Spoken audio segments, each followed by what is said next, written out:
Assalamualaikum warahmatullahi wabarakatuh. Perkenalkan, saya Anwar Syarifuddin dan juga anggota kelompok kami yaitu Muhammad Fakhrul dan juga Andika Yulianto. Kami dari Universitas Pembangunan Jaya Prodi Manajemen. Izinkan kami mempresentasikan sebuah artikel dengan judul Strategi Kepemimpinan Digital di Era Revolusi Industri 4.0. Kedepannya yang kami presentasikan ini, kami targetkan akan dipublikasikan di sebuah jurnal nasional.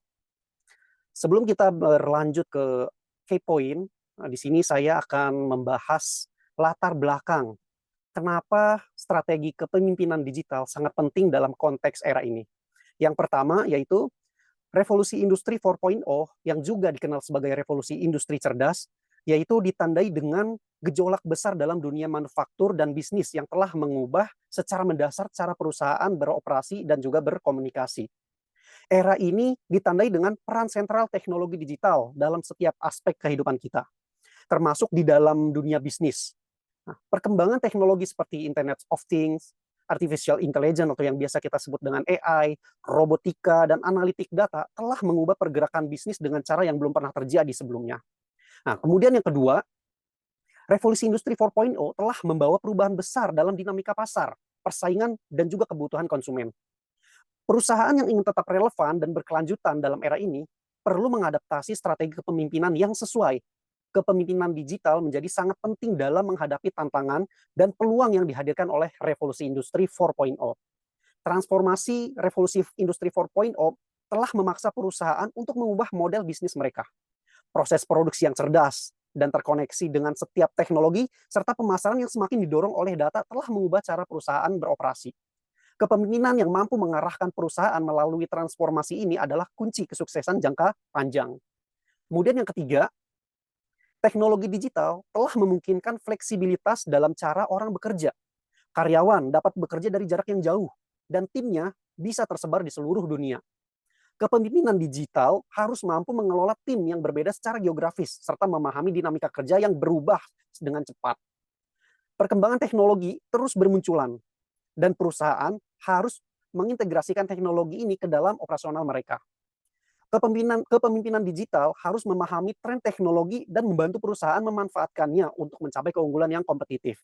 Dengan semakin banyaknya data yang dihasilkan dan digunakan dalam bisnis, keamanan datanya menjadi sangat penting. Kepemimpinan digital harus memastikan bahwa perusahaan memiliki strategi keamanan yang kuat dan dapat melindungi data pelanggan dan juga data bisnis. Kemudian yang terakhir, revolusi industri 4.0 telah membuka pintu bagi kompetisi global yang lebih intens. Perusahaan harus bersaing dengan pemain di seluruh dunia, dan kepemimpinan digital harus dapat mengembangkan strategi yang dapat bersaing di tingkat global. Dalam konteks tantangan dan peluang yang dihadapi oleh bisnis di era revolusi industri 4.0, kepemimpinan digital menjadi kunci keberhasilan. Di dalam artikel ini, kami akan membahas strategi dan prinsip-prinsip utama yang harus dimiliki oleh pemimpin dalam menghadapi era yang ditandai oleh teknologi digital ini. Untuk slide selanjutnya akan dijelaskan oleh Andika Yulianto. Terima kasih. Baik, saya akan menjelaskan sejarah revolusi industri. Nah, dari sejarah yang tercatat, manusia telah melalui 4 era industri yang dimulai dari era industri 1.0 hingga era industri 4.0. Sebelum mengulik lebih dalam lagi, di sini saya akan menjelaskan terlebih dahulu apa itu revolusi industri. Revolusi industri adalah perubahan besar dalam cara memproduksi barang dan jasa. Perubahan ini ditandai dengan penggunaan teknologi baru yang mengubah cara kerja manusia. Nah, era ini dimulai dari era industri 1.0 yang dimulai dari tahun 1790 hingga 1840. Era ini ditandai dengan penggunaan mesin uap untuk menggantikan tenaga manusia dan hewan. Mesin uap pertama kali ditemukan oleh James Watt pada tahun 1769. Mesin uap ini digunakan untuk menggerakkan mesin-mesin industri seperti mesin peminihan benang dan mesin tenun. Berikutnya ada era industri 2.0 dari tahun 1870 hingga 1914. Era ini ditandai dengan penggunaan listrik untuk menggantikan mesin uap. Hal ini memungkinkan industri untuk beroperasi lebih efisien dan menghasilkan produk yang lebih banyak. Berikutnya ada era industri 3.0 dari tahun 1960 hingga 2000. Era industri ini ditandai dengan penggunaan teknologi komputer dan otomisasi. Penggunaan teknologi komputer ini dilakukan untuk mengontrol dan pemantauan yang lebih akurat, sedangkan otoma- otomatisasi memungkinkan industri untuk mengurangi penggunaan tenaga kerja manusia. Dan yang terakhir, pada era industri 4.0, dari tahun 2010 hingga sekarang, era industri ini ditandai dengan penggunaan teknologi digital seperti Internet of Things atau IoT, kecerdasan buatan atau AI, dan Big Data. Teknologi digital memungkinkan industri untuk melakukan integritas dan kolaborasi yang lebih luas. Nah, ciri-ciri khusus dari setiap era yang telah dilalui memiliki ciri khusus seperti penggunaan mesin uap pada era industri 1.0, lalu penggunaan listrik pada era 2.0, lalu penggunaan teknologi komputer dan otomatisasi pada era industri 3.0, dan penggunaan teknologi digital pada era industri 4.0. Nah, berikutnya ringkasan. Di sini terdapat 4 poin yang akan saya jelaskan, dimulai dari poin pertama yaitu kepemimpinan digital dalam era industri 4.0 dan sejarah revolusi industri. Di sini kepemimpinan digital dalam era industri 4.0 merupakan suatu pendekatan yang penting untuk menghadapi tantangan dan peluang yang ditawarkan oleh perkembangan teknologi. Strategi ini melibatkan penggunaan teknologi digital, data, dan analitik untuk memimpin dan mengelola organisasi dengan lebih efektif dan lebih efisien. Lalu revolusi industri telah melalui beberapa gelombang yang saat ini kita sebut dengan revolusi industri 4.0. Sejarah ini mencakup revolusi 1.0 yang melibatkan mesin uap, revolusi 2.0 dengan pemanfaatan listrik dan jalur kereta api, revolusi 3.0 dengan otomisasi dan teknologi komputer, hingga revolusi industri 4.0 yang mencakup Internet of Things atau IoT dan kecerdasan buatan atau AI. Poin berikutnya adalah perbedaan antara kepemimpinan tradisional dan kepemimpinan 4.0. Nah, pada kepemimpinan tradisional cenderung hierarkis dan berpusat pada kendali.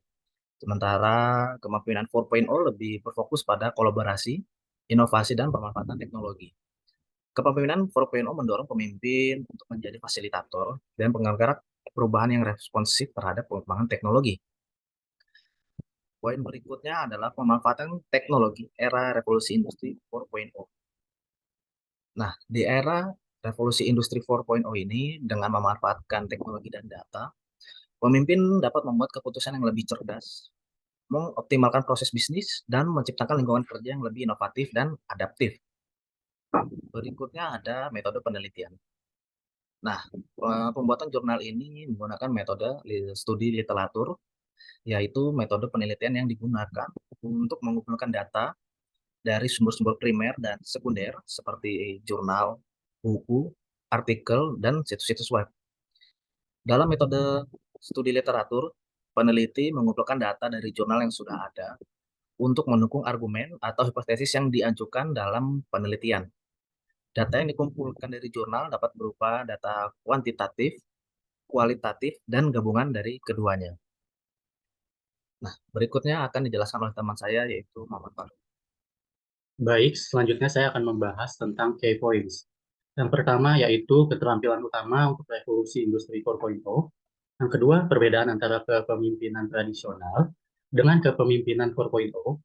Yang terakhir adalah efektivitas strategi kepemimpinan digital di era revolusi industri 4.0. Keterampilan utama untuk revolusi industri 4.0 yaitu ketangkasan. Mengembangkan keterampilan ketangkasan agar para pemimpin dapat beradaptasi dengan lebih sukses di masa depan. Mengharuskan mereka untuk berubah dari pola pikir tahu segalanya karena terbatasnya pengetahuan dan banyak pengalaman. Yang kedua, pemikiran berorientasi teknologi. Karena revolusi industri 4.0 adalah era digitalisasi, berorientasi pada teknologi adalah karakteristik yang harus dimiliki oleh kepemimpinan digital. Seorang pemimpin yang berpikiran terbuka terhadap teknologi baru atau perubahan akan lebih mudah bertahan di era teknologi. Yang kedua, perbedaan antara kepemimpinan tradisional dengan kepemimpinan 4.0. Yang pertama yaitu tanggung jawab. Manajer tradisional dengan jelas mendefinisikan tanggung jawab dan peran. Sedangkan para pemimpin digital belajar untuk mendistribusikan tugas sesuai dengan situasi dan kompetensi tim. Yang kedua adalah hasil. Ketika manajer tradisional mengontrol perintah, merencanakan sumber daya, dan mengevaluasi hasil, sedangkan para pemimpin digital mengontrol proses dan wacana pemungutan suara, mengevaluasi tugas dan hasil bersama dengan anggota tim. Yang ketiga adalah umpan balik. Manajer tradisional meninjau kinerja karyawan secara individual dalam siklus tetap. Para pemimpin digital menyadari bahwa situasi menentukan perlunya menilai karyawan dan tim secara setara. Yang keempat, mengelola konflik. Aturan dengan konsekuensi adalah hal umum dalam kepemimpinan tradisional. Sedangkan para pemimpin digital memupuk suasana terbuka dengan efek pembelajaran dalam kesalahan. Yang terakhir adalah inovasi. Menciptakan ide-ide baru untuk produk baru biasanya sangat menantang bagi para pemimpin tradisional. Sedangkan para pemimpin digital memahami bahwa inovasi didasarkan pada fokus tim, pada tujuan bersama untuk memanfaatkan kemampuan setiap individu sebaik mungkin. Selanjutnya, efektivitas strategi kepemimpinan digital di era revolusi industri 4.0. Yang pertama yaitu kemampuan menghadapi tantangan dan peluang. Kepemimpinan digital yang efektif dapat membantu organisasi untuk menghadapi tantangan dan peluang di era revolusi industri 4.0. Pemimpin yang adaptif, kolaboratif, dan etis akan lebih mampu menghadapi perubahan yang cepat. Yang kedua, peningkatan kinerja organisasi. Kepemimpinan digital yang efektif dapat membantu kinerja organisasi. Pemimpin yang mampu membangun tim yang kuat, menciptakan lingkungan kerja yang kolaboratif, dan mengembangkan keterampilan baru. Yang terakhir adalah kepuasan karyawan. Kepemimpinan digital yang efektif dapat meningkatkan kepuasan pada karyawan. Pemimpin yang berorientasi pada orang dan menciptakan lingkungan kerja yang positif akan dapat meningkatkan motivasi karyawan dan loyalitas karyawan. Selanjutnya, sumber pustaka, yaitu Leadership in the Digital Age Research Agenda. Berikutnya, Jurnal Publication Target, yaitu Jurnal Mahasiswa Manajemen Pendidikan Islam. Selanjutnya, Journal of Election and Leadership, dan yang terakhir adalah Jurnal Kepemimpinan dan Administrasi. Demikianlah beberapa hal yang dapat saya sampaikan. Terima kasih atas perhatian Anda, dan saya mohon maaf apabila dalam penyampaian tadi mungkin ada kesalahan kata atau kurang berkenan. Terima kasih.